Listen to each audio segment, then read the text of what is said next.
প্রাণপ্রিয় বাংলাচারা সনাতন ভাইরা সবাইকে জানাচ্ছি চিন্তিত আবার প্রিয় ভাইরা অনেকক্ষণ বক্তব্য শুনলেন।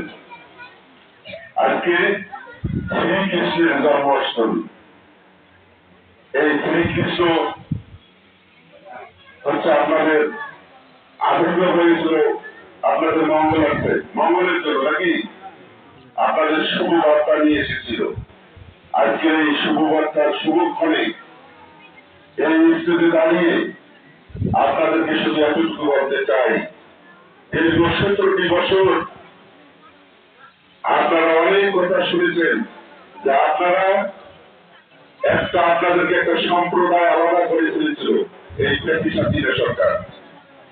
বলেছিল হিন্দু মানে আওয়ামী লীগ, তাই না? এরকম একটা হিন্দু ভাইদেরকে তকমা লাগিয়ে দিয়েছিল।